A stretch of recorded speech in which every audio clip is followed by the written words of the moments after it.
My name, what? I said hi. Oh, all right. Andy, how are you doing? I'm doing fine. Hello. For those watching in, um, there's three of us here. We're broadcasting on All Things FirstNet's Facebook page, Facebook Live. We're here today just to have a little conversation, little discussion, throw some ideas back and forth. And the topic we're going to kind of deal with to start with is high-powered user equipment. With me is Dick Murgon and Andy Siebold. And Andy, I'd kind of like to start this out by asking you if you can tell us what really is high-powered user equipment. Well, it's interesting because when public safety was awarded the D block or band 14, the 3GPP standards body and the FCC authorized 1.25 watt high power devices on that band only in the United States. The standard cell phone has a power output of 250 milliwatts or a quarter of a watt. So 1.25 watts is a huge increase.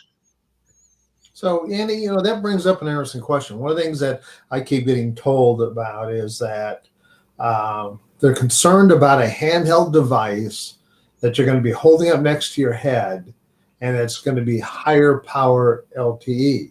But here we're talking about a spectrum that's 700 megahertz. It's right in there, comparable to what we use for P25 and other LMR networks. Is that really an issue that they should be concerned about? Or anyway, what do you think about it? Well, first of all, the first HPUEs are not for handheld devices. They're for fixed wireless and also mobile vehicular units. However, answering your question, by the time we get to handheld HPUEs, I don't see any difference between a 700 megahertz LMR radio held there and a HPUE FirstNet device. So does that mean, since they're pretty comparable, that we're going to see coverage patterns that are very similar to an LMR network now achievable with FirstNet with the band 14 HPUE? Well, the tests that have been conducted, and very, very extensive tests have been conducted, show that the coverage from the user unit back to the cell site is about 80% increased using HPUE. So the answer is almost. The typical cell system talks further out than it does in, just by the nature of the fact that there's more power in the cell site and less power in the in the handheld. Now, the other thing that needs to be understood here is that handhelds have internal antennas, which are somewhat shielded by the case. The HPUEs for vehicular and USB use, which have been announced, use external antennas, so that also adds to the coverage. So who do you think is going to come out with these devices? I mean, is it going to be a Sonam who's kind of a hardened handheld phone type format, or do you think it'll be Motorola and Harris who will incorporate it into their LMR devices that they have today, or will it be both? What do you think that's going to look like? Well, first of all, the first two approved devices by FirstNet are made by a small company in San Diego called Assured Wireless. And they have announced, and AT&T announced, or FirstNet announced, that these devices are for vehicular and USB dongle operation. But I suspect that we're going to see all of the above getting into the HPUE marketplace.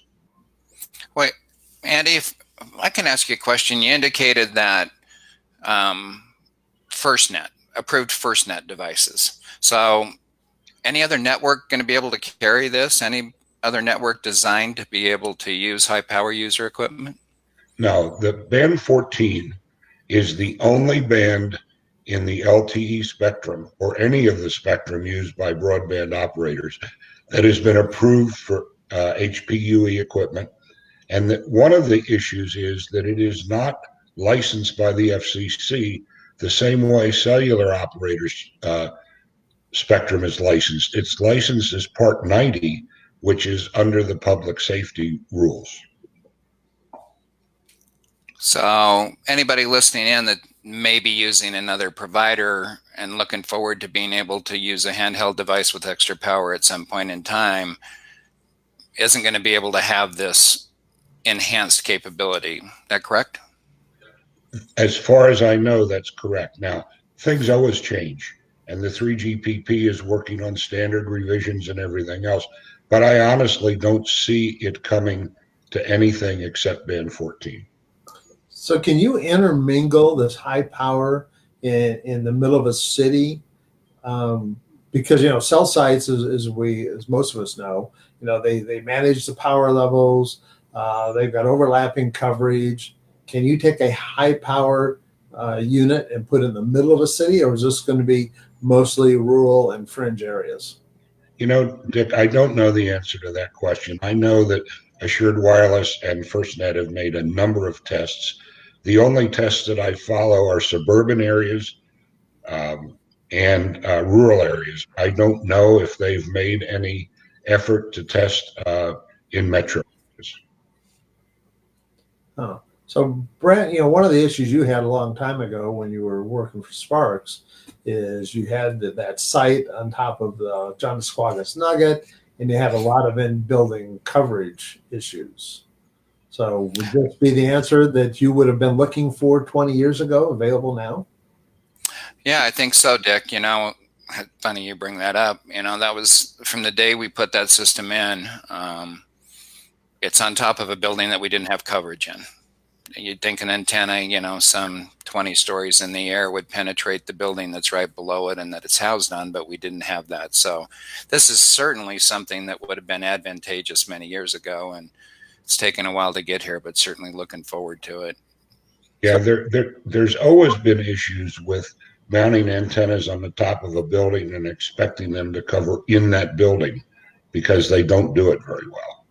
So how does this penetrate compared to other bands that might be used by FirstNet, whether, because AT&T has made available to FirstNet all of its other bands, so that they had a broad offering of spectrum to be available in multiple scenarios.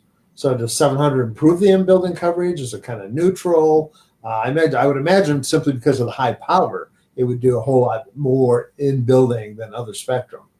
Yeah, it will do a much better job in building.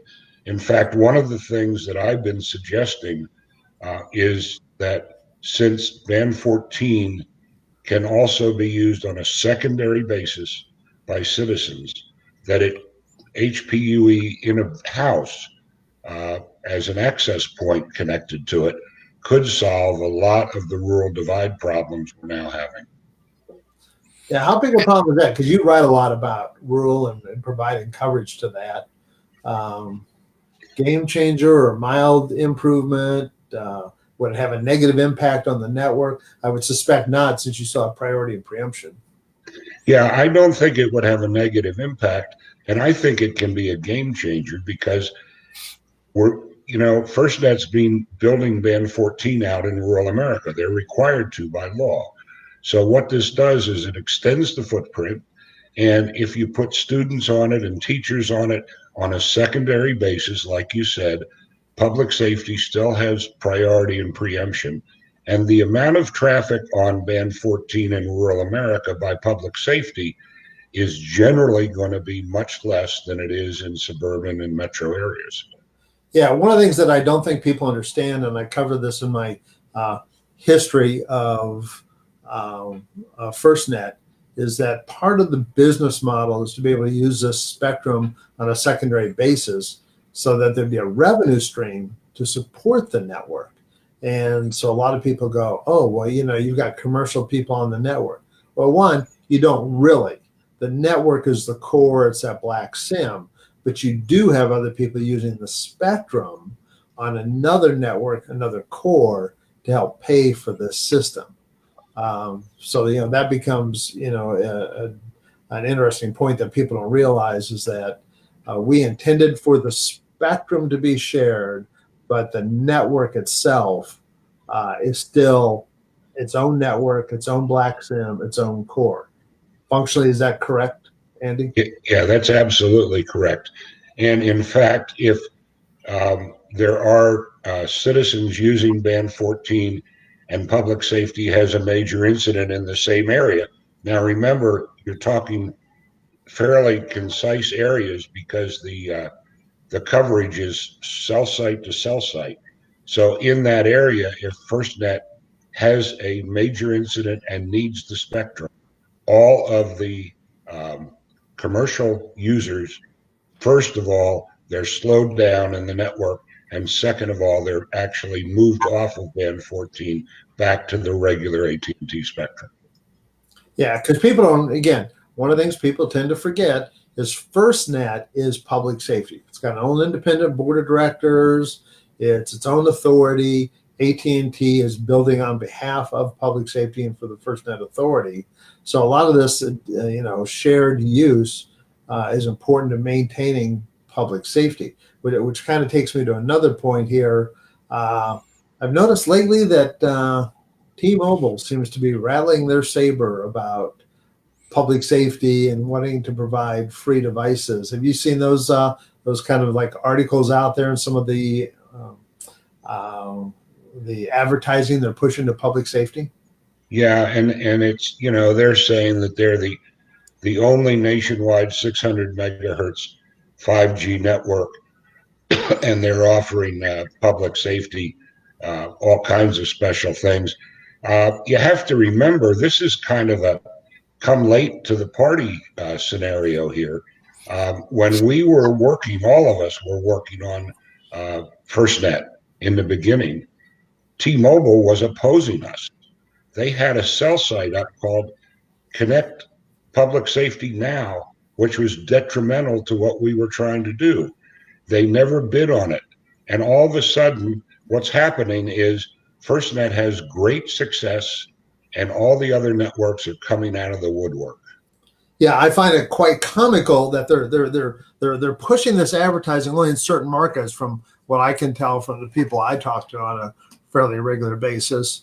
But clearly, it says that they're not going to do priority. Basically, there's nothing special other than, to a certain extent, they may give some free lines. So they're trying to give it away to get people to think of them as a public safety network when they will never be a public safety network. I mean, that's they've been in opposition to this whole idea from day one, and they've really been misleading public safety, to say the least. Yeah, Dick and Brent, they have not been very forthcoming. They didn't say if there's no 5G, public safety can go back to 4G and it will be no charge. And they didn't say, as you say, about priority and everything else. The tests I've run in Phoenix on their supposed faster 5G network and FirstNet show FirstNet still has better coverage and better data speeds in this area. Yeah, that's one of the other things people tend to forget is that it's not just coverage, it's data speeds. That because FirstNet, its own networks, has far superior data speeds. I was actually seeing over 100 megabits in Chicago here a few months ago on FirstNet. And I mean, it was amazing speeds. So, Andy, I'm going to go back. We originally started this discussion about high power user equipment and building penetration and some other things. One thing I'd like to know is that, as you're aware, in a lot of rural communities and small towns and maybe even major metropolitan areas, a lot of healthcare facilities are going with one vendor and totally saturating the building, using it for EKG fee, information and everything that goes on. And when public safety responds to those buildings, it's so saturated that other things don't work. So how does that relate to being able to use higher power equipment if you're on the FirstNet network going into a situation like that? I haven't run into that situation, and I'd be interested in finding out where that's happening. most of the in-building distributed antenna systems are designed for all of the public safety services and all of the commercial networks, and they're all put into a single set of antennas that go around the building, and then inside the building they make use of Wi-Fi. Right. And I'll see if I can come up with it. There were a couple of locations that I read about here in my area that were having that issue, that when first responders arrive, that it was really hard for them to get any kind of signal whatsoever because the building was saturated by a certain provider. So I'll make sure I get that to you. Okay. Yeah, I was just glancing here at the website. And for those who don't know, Brent here is our editor and manager for all things FirstNet on the website. One of the stories you got there looks like FirstNet turns 2, sort of, even though it's not FirstNet, but at least the activation of FirstNet going live looks like it's 2. So that's good news. Actually, right. And if you look at that article, I thought it was 3. Well, 3 since they signed the contract, 2 since they've gone live. Okay, got it. Yeah, and Dick, since you mentioned it, it also has some other information in that same article about building or returning to, and some of the offerings that FirstNet built with AT&T has going on right now for public safety. So I encourage everybody to go look at our site. That's for sure. Yeah, and actually, people who are watching, the main site is allthingsfirstnet is one word.com. And Andy, who is our technical expert, does a weekly article there. He's the public safety advocate, and he's been writing about public safety for a long time. And he truly, he was our expert in DC when we were pursuing the D block, and he knows this subject inside and out. So if you need more information from Andy, just go look at his articles. It's there. So anything else new going on this week, or we covered most everything?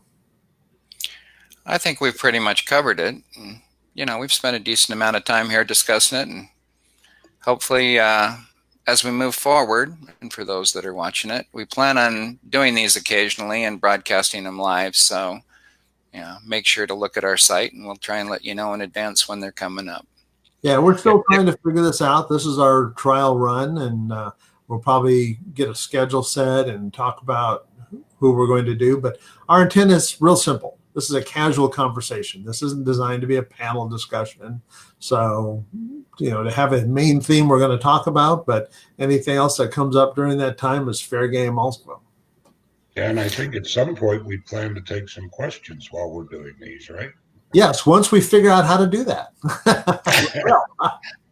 Yeah, we're aware that people can type in and send messages, at least on Facebook Live, and we're using a program called BeLive, which allows us to have more than 2 people on it. In fact, we can have up to 4. But another thing I'd like to add is that along with allthingsfirstnet.com, we have allthingsecc.com, which is a website totally dedicated to telecommunicators, dispatchers, comm center managers, emergency communication centers.